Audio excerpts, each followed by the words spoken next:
கனிம வளங்களுக்கு வரி விதிக்க ராயல்டி பெற மாநில அரசுகளுக்கே அதிகாரம் உள்ளது என உச்சநீதிமன்றம் தீர்ப்பளித்துள்ளது. இந்நிலையில் 2005ஆம் ஆண்டு ஏப்ரல் 1 முதல் மத்திய அரசு மற்றும் குத்தகைதாரர்கள் வசூலித்த வரியை மாநில அரசுகள் பெற்றுக் கொள்ளலாம் என உச்சநீதிமன்ற அரசியல் சாசன அமர்வு தீர்ப்பு வழங்கியுள்ளது.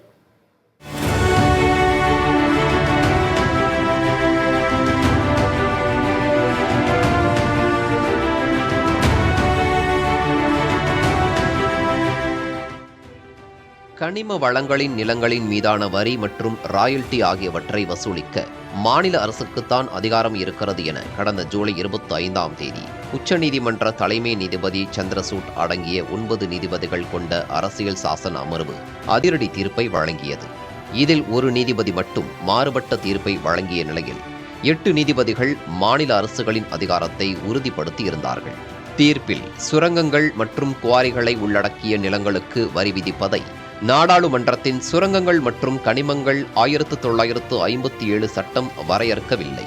அரசமைப்பின் 246வது பிரிவின் கீழ் மாநில சட்டமன்றங்களே சுரங்கங்கள் மற்றும் குவாரிகளுக்கு வரி விதிக்கும் அதிகாரத்தை பெறுகின்றன. சுரங்கங்கள் மற்றும் கனிம வளங்கள் சட்டத்தின் மூலம் மாநில அரசுகள் தங்கள் வரம்புக்குள் வரக்கூடிய சுரங்கங்கள் மற்றும் குவாரிகளுக்கு வரி விதிப்பதை கட்டுப்படுத்த முடியாது. சுரங்கங்களை குத்தகைக்கு எடுப்பவர்கள் அரசுக்கு செலுத்தும் ராயல்டி என்பது வரி அல்ல, அது குத்தகை பணம்தான் என அமர்வு தெரிவித்திருந்தது. இந்நிலையில் இதுவரை மத்திய அரசு வசூலித்த வரியினை மாநில அரசுகளுக்கே திரும்ப செலுத்துவது தொடர்பாக உச்சநீதிமன்றத்தில் 9 நீதிபதிகள் அடங்கிய அரசியல் சாசன அமர்வு மீண்டும் விசாரணை நடத்தியது. வரித்தொகையை மாநில அரசுகளிடம் ஒப்படைப்பது என்பது சாத்தியம் கிடையாது, இது குறித்த விரிவான உத்தரவை பிறப்பிக்க வேண்டும் என்று மத்திய அரசு சார்பில் எதிர்ப்பு தெரிவிக்கப்பட்டது. வழக்கில் கனிம வளங்கள் விவகாரத்தில் 2005ஆம் ஆண்டு ஏப்ரல் 1ஆம் தேதி முதல் கனிம வளங்கள் மீதான வரி மற்றும் ராயல்டி ஆகியவற்றை மத்திய அரசு மற்றும் சுரங்க குத்தகைதாரர்களிடமிருந்து மாநில அரசுகள் வசூலித்துக் கொள்ளலாம்.